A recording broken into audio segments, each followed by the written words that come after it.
Well, hi, welcome back to StoryVlog. It's been so great to continue to be able to share with you some of the things that God continues to teach me, form me, and shape me into His image that hopefully is helpful to you and to those that you lead as well. And especially, obviously, to the children, because that's obviously the ones that we want to be able to impact and to be able to raise up in the ways of Christ for the future. Well, today's session is called Hardwired to Connect. And part of it came from a study years ago that I read about how we are all hardwired. It's within our DNA that we need to connect with one another. And I was reminded of this recently. I went to a trauma workshop, and they said the greatest need that people have, and especially children, is attachment. They need to know who their people are.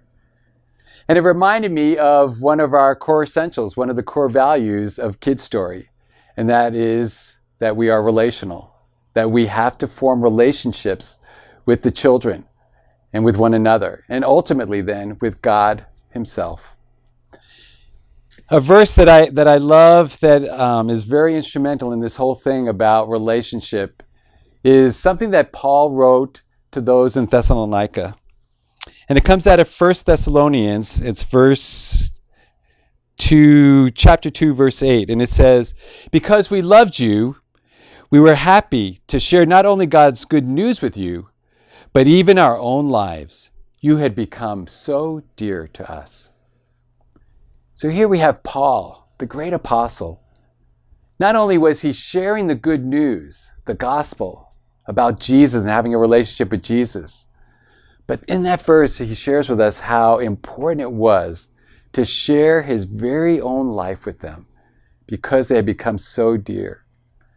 And so often we can get into that trap of that I'm just here to teach the kids and, just as long as I have my lesson prepared and they sit still, I've done a good job. But don't we want to be like Paul? Don't we want to be like Jesus? And be able to express and share God's love and our love with them, to let them know that we really do care about them. It's not that we're just there to teach a Bible story and to tell a Bible story and a lesson, but it's really to show that we care about their entire being, not just the spiritual being. What could that look like? It could be very simple things. It could be the smile on your face. It could be the high five or the shaking of a hand, a pat on the back. It's even asking the questions of, how did your week go? What was your high? What was your low?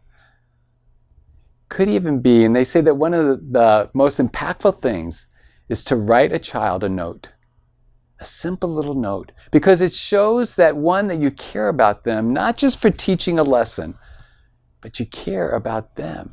And in that note, you can express things that they can keep going back to, and to read over and over and over again, and to remember that somebody does love them. And when they recognize that somebody loves them, and when you teach them about Jesus, then they recognize, you know what? Jesus must love me too. But it comes through the relationship that you can build with them. A perfect example of that is a lady by the name of Grace.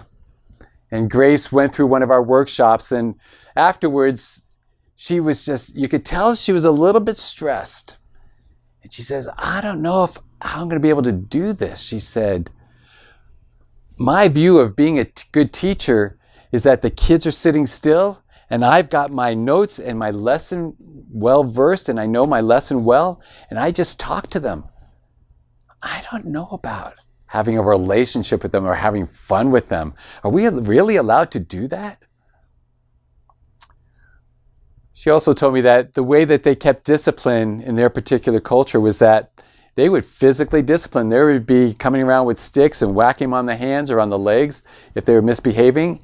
And that's how they got the kids to sit still. There was no relationship or bonding happening. A child could never discern as to, does this person, am I really dear to them like Paul was to those that he wrote about in 1 Thessalonians? Several months later, I happened to be able to go back to this country and to be with those people that went to the workshop before. And Grace showed up. And she came and she started sharing with me with this huge smile on her face. Says, I have had so much fun and so much joy in teaching these last several months. She said, I really took to heart about building relationships with these kids, to listen to them, that I'm not the only one that has to speak, but I could listen to them and really hear their heart, hear their concerns. What are their prayers? What would they ask God for? And we started having fun.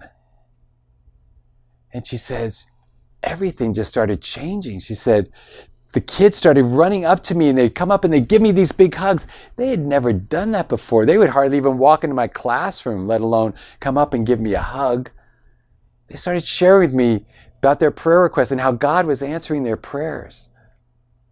She said, I would never want to teach any other way. There is so much fun and joy in being able to share with these kids and to share what I'm learning in the scriptures so that they could learn it too. And they're learning from one another. And there's relationships happening. And it's not just happening between me and them, but it's happening between the kids themselves. And ultimately, we're watching how God is working in their hearts and they're building that trust and that faith in their relationship with Jesus. So one of the core values of KIDStory is being relational. How important that is, that we continue to build those relationships with the kids so that they could see what it's like to build a relationship with Christ.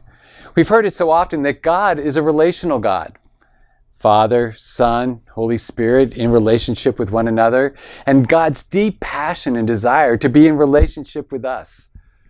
So why wouldn't we think that we should develop those kind of relationships with the kids themselves? That they could see what it would be like to have a relationship with God through Jesus Christ. Isn't that a challenge for us? How do we continue to build that relationship with those kids if the greatest need is that they're hardwired to connect, that they have that sense of belonging, a sense of being a part of the group, of being one with others? How do we create that within the classroom structure or the club structure, whatever you may have? How do we create that kind of environment where the kids know that they're loved and cherished and valued, just like Jesus did with the children, but also how Paul wrote to those that he wrote in that letter of 1 Thessalonians. Not only did we share the good news, the gospel with you, but we shared our very lives with you because you were so dear to us. Are the kids that you're ministering to, are they so dear to you? Or are you just teaching a lesson? It's a question we all need to ask ourselves. Hardwired to connect. We all have it. We all need that sense of belonging. Try it this week. What's one thing that you can do this week that would be different, that the kids would know that you really do care about them? If you think of it, write me. Let me know how it goes. I'd love to hear from you. Until next week, let's keep creating those environments where more kids are walking in the love of Jesus. Thanks a lot. Have a great week. We'll see you later.